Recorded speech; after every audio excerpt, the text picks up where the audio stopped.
शापित वाडा. कधीकधी आपण समजतो की घर बदललं की भूतं मागे राहतात, पण काही सावळ्या अशा असतात की त्या माणसांच्या आत्म्यात घर करून बसतात. रोहितचं प्रमोशन झालं होतं, त्याचबरोबर बदलीही झाली होती. त्याला आता मुंबईमधून पुण्याला जायचं होतं. पुण्यात बँकेने त्याच्या राहण्यासाठी घर दिलं होतं.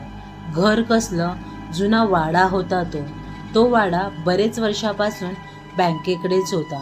अनया आणि रोहित नुकतेच पुण्यातील एका जुन्या वाड्यात स्थलांतरित झाले होते. वाडा शहराच्या गजबजाटापासून दूर, शांत आणि एकांतात होता. किरकोळ दुरुस्ती करून ते राहायला आले. अनया खूप खुश होती, कारण ती पुण्यातलीच होती. पण कामानिमित्ताने ते लोक आता मुंबईला शिफ्ट झाले होते. रात्री घरातील सर्व कामं आवरून अनया रूममध्ये येते आणि खिडकीबाहेर बघत असते, तेव्हा तिला एक स्त्री उभी असल्याचे दिसले. ती स्त्री काळ्या साडीमध्ये होती. तिचा चेहरा अस्पष्ट, पण डोळे मात्र ठळक, रक्तासारखे लाल. ती थोडी घाबरली आणि डोळे चोळले. पुन्हा पाहिलं, पण आता तिथे कुणीच नव्हतं. तिला भास झाला असं वाटलं, म्हणून ती झोपायला निघून गेली. दुसऱ्या दिवशी सकाळी ती स्वयंपाकघरात भांडी घासत होती, तेव्हा एका कानात पुटपुटल्यासारखा आवाज ऐकू आला. मी आली. ती चमकून मागे वळली, पण कुणी नव्हतं. थंड हवेचा झोत अचानक तिच्या मानेवरून गेला. तिने भ्रम समजून त्याकडे दुर्लक्ष केलं.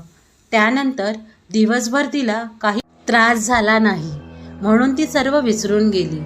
पण त्याच रात्री रोहितला एक विचित्र स्वप्न पडलं. एक स्त्री त्याच्यावर ओरडत होती.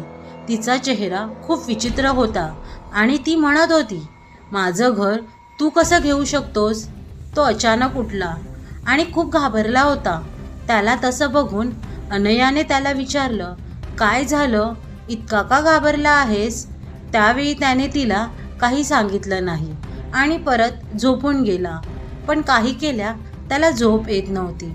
दुसऱ्या दिवशी सकाळी चहा पित असताना त्याला जाणवते की त्याचा कपाट हलतो आहे. जेव्हा तो निरखून बघतो, तेव्हा तिथे एक बाई त्या कपाटावर बसलेली दिसते. तिचे डोळे खूप भयानक असतात. तेवढ्यात अनया रूममध्ये येते आणि रोहितला असं कपाटाकडे बघताना त्याला विचारते, अरे काय झालं? असं का बघतो आहेस तिकडे? तेव्हा तो सांगतो, अगं ती बाई, आणि तिकडे परत बघतो, पण आता तर तिकडे कोणीच नसतं. अरे तिकडे तर कोणीच नाही. भास झाला असेल तुला. जा रेडी हो, नाहीतर लेट होईल. आता अनया घरी एकटीच असते, तेव्हा तिला तिच्या आजूबाजूला कोणीतरी फिरतोय असं वाटतं. एक सावळी तिच्या सोबत आहे. ती बसली की बसते, उठली की उठते, तिला काही समजत नाही. ती एका ठिकाणी बसून रोहितची वाट बघते. रोहित घरी येतो तेव्हा घरी लाईट बंद असतात. तो लाईट चालू करतो आणि अनयाला आवाज देतो, पण त्याला काही प्रतिसाद मिळत नाही, म्हणून तो तिला सर्वत्र शोधू लागतो. तेव्हा त्याला ती सोफ्याच्या मागे पाय पोटात घेऊन बसलेली दिसते. तिची नजर एका ठिकाणी स्थिर होती. रोहित जवळ जाऊन तिला आवाज देतो. ती काहीच प्रतिसाद देत नाही. तो तिला जोरात हलवतो, तेव्हा ती जसं झोपेतून जागे होतात तशी ती जागी होते आणि त्याच्याकडे बघते. रोहित तिला विचारतो, अगं काय झालं? तू अशी का इथे बसली आहेस? तेव्हा ती बोलते, राहुल, ती बघ, ती मला घेऊन जायला आली आहे. मला बोलते ती मला घेऊन जाणार म्हणून. रोहित तिच्यावर ओरडून बोलतो, कोण आहे तिकडे? कोणी नाही आहे.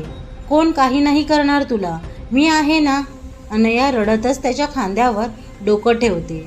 खरं तर रोहित पण घाबरला होता, पण त्याने तसं दाखवून दिलं नाही. त्याच दिवशी अनयाला जुने कागद सापडले. ते त्या घराचे पेपर्स होते. त्यात संपूर्ण कुटुंबातील व्यक्तींची नावे होती. त्याचबरोबर एक डायरीसुद्धा सापडली. त्या मुलीचं नाव रमा होतं. तिच्या डायरीत शेवटची नोंद होती, मी तुझ्याबरोबर शेवटपर्यंत येईन. एके रात्री रोहित घरी नव्हता. अनया एकटी होती. लाईट गेली. अंधारात तिला घरात कोणीतरी फिरताना जाणवलं. टाळ्या, हसू आणि भिंतींवरून उघळणारा काळा सावलीचा प्रवाह. स्वयंपाकघरात एक गॅस पेटला आणि एका कोपऱ्यात ती उभी होती. रंभा, तू माझं घर घेतलं, आता मी तुझं आयुष्य घेईन. रोहित जेव्हा घरी येतो तेव्हा त्याला अनया बेशुद्ध अवस्थेत पडलेली दिसते. तो तिला शुद्धीवर आणतो आणि तिला काय झालं म्हणून विचारतो. तेव्हा तिला काय झालं ते काही आठवत नाही. ती झोप आली सांगून झोपायला निघून जाते. दुसऱ्या दिवशी ती थोडी थकल्यासारखी दिसते. तेव्हा रोहित तिला विचारतो, तुला बरं नाही वाटत आहे का? हो अरे, मला खूप थकल्यासारखं वाटतंय. रोहित तिला बोलतो, ठीक आहे, तू आराम कर, तुला बरं वाटेल, मी चहा घेऊन येतो. तो जेव्हा चहा घेऊन खोलीमध्ये येतो तेव्हा बघतो अनया एकटीच बडबड करत असते, तेही बाहेर एकटक बघत. ती काहीतरी बोलत असते पण ते काही रोहितला समजत नाही. तो तिला हाक मारतो तेव्हा तिच्या डोळ्यात एक वेगळीच चमक होती आणि एक विचित्र हसू होतं तिच्या चेहऱ्यावर. तिचा आवाज घोगरा झाला होता. ती त्याला बोलते, मी सांगितलं होतं तुम्ही माझ्या घरात नाही राहू शकत, आता मी हिला घेऊन जाणार. रोहितला काही समजत नाही. तो वाड्याच्या शेजाऱ्यांकडून काही मदत मिळते का ते पाहायला जातो. तेव्हा सविता आजी आल्या. त्यांनी सोबत त्याच्या देवाचा अंगारा आणला होता. त्यांना बघून अनया बोलली, ए म्हातारे, तू कशाला आली आहेस? जा माझ्या घरातून, तुला माहीत आहे ना मी कोण आहे ते, तरी आलीस? जगण्याची इच्छा संपली की काय? त्या आजीने तिच्या बोलण्याकडे दुर्लक्ष करून अंगारा तिच्यावर फेकला. तसं अनया एकदम बेशुद्ध झाली. आजी पटकन बोलल्या, लवकर या घरातून बाहेर पडा. रोहितने अनयाला उचललं आणि बाहेर पडू लागला, पण काही केल्या त्याला बाहेर जाता येत नव्हतं. तेव्हा आजीने तिच्या डोक्यावर अंगारा लावला आणि तिला सोफ्यावर ठेवायला सांगून रोहितला बाहेर घेऊन गेली. तो म्हणाला, हे सर्व काय प्रकार आहे? अनयाला काही होणार नाही ना? तेव्हा आजी बोलली, नाही, तिला काही नाही होणार. तू आता इथे जवळच देवीचं मंदिर आहे, तिथे शंकराचार्य आहेत, त्यांची भेट घे आणि त्यांना घेऊन ये. आजीने सांगितल्याप्रमाणे रोहित शंकराचार्य यांना भेटला आणि सर्व काही सांगितलं, त्याच्यासोबत काय झालं ते. तेव्हा ते बोलले, ती घरात अडकलेली नाही, ती आता अनयाच्या मागे आहे. तिचा आत्मा अनयाच्या सावलीत लपलाय. मला घेऊन चल. रोहित त्यांना घेऊन वाड्याजवळ आला. तेव्हा त्यांनी आधी सविता आजीला भेटायला बोलवलं. ह्या वाड्याबद्दल तुम्हाला काही माहीत आहे का विचारलं. तेव्हा ती म्हणाली, हा वाडा पूर्वी माधव भटजींचा होता. त्यांच्या तरुण मुलीने इथे आत्महत्या केली होती. रंभा नाव होतं तिचं. तिची मानसिक स्थिती ठीक नव्हती, पण नंतर अचानक घरातील सर्व माणसांचा गूढ पद्धतीने मृत्यू झाला. कसं काय झालं ते काही माहीत नाही. नंतर हा वाडा बंदच होता आणि बँकेकडे गेला, गव्हर्मेंट प्रॉपर्टी म्हणून. त्यानंतर बरेच वर्ष हा वाडा बंद होता. आता 10 दिवसांपूर्वी ही लोकं आली राहायला. ते सर्व समजल्यावर आता शंकराचार्य यांनी वाड्यात प्रवेश केला. त्यांनी सर्वत्र नजर टाकली. त्यांनी एक मंत्रविधी केला आणि समोर एक रिंगण केलं. त्यात त्याने अनयाला बसवलं. विधी दरम्यान अनयाला अंगात कोणीतरी येऊन धडधडणं जाणवलं. तिची नजर लाल झाली. ती शंकराचार्य यांच्या गळ्यावर झेपवली.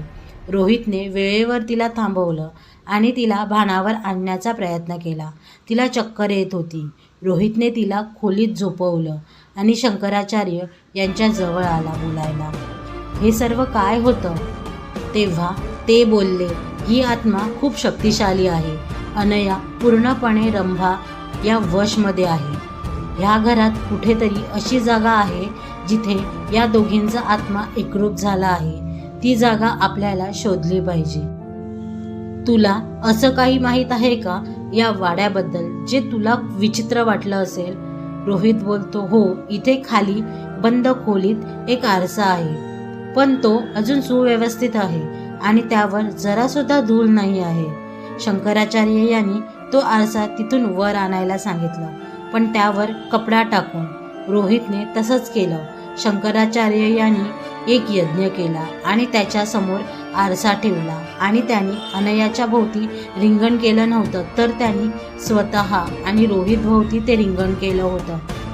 रोहितला त्यांनी सांगितलं होतं, काहीही झालं तरी या रिंगणाच्या बाहेर यायचं नाही. त्यांनी मंत्रोच्चार सुरू केले. घरात जोरात वारे वाहू लागले.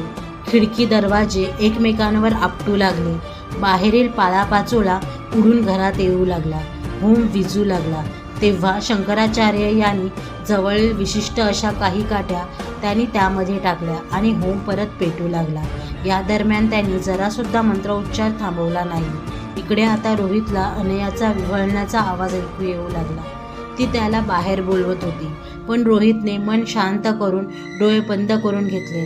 त्याला शंकराचार्य यांनी तसं आधीच सांगितलं होतं. काही वेळाने अनयाच्या शरीरातून धूर निघाला आणि तो आरशात गेला. अनया तिथेच बेशुद्ध होऊन पडली. आता रंभा आरशात अडकली होती. शंकराचार्य यांनी तो आरसा परत जिथे होता तिथे कपडा टाकून ठेवायला सांगितले. रोहितने त्यांना विचारले, अनयाला रंभाने वश का केलं? तेव्हा ते बोलले, अनया त्या बंद दरवाजाजवळ गेली. वाड्यातील एक गुप्त खोली. तिथे तिला एक जुना आरसा सापडला. तो आरसा खूप आकर्षक होता. त्या आरशात स्वतःचा चेहरा पाहताच तिला आरशात रंभाचा चेहरा दिसला आणि तिला आठवलं, रंभा आहे जिने वाड्यात आत्महत्या केली होती आणि अनया एका रात्री पूर्णपणे रंभाच्या वश झालेली होती. तिला तुम्हा दोघांना वश करायचं होतं, पण तू त्या आरशामध्ये काही पाहिलं नाहीस. आता त्यांनी तो वाडा सोडला आणि दुसरीकडे राहायला गेले, परंतु आरसा अजूनही वाड्यात आहे. आजही त्या वाड्यात जे कोणी राहतं त्यांना त्या आरशात एक स्त्री दिसते, कधी हसताना, कधी रडताना आणि कधी कधी विचारताना, तू माझ्या घरी कसा आलास?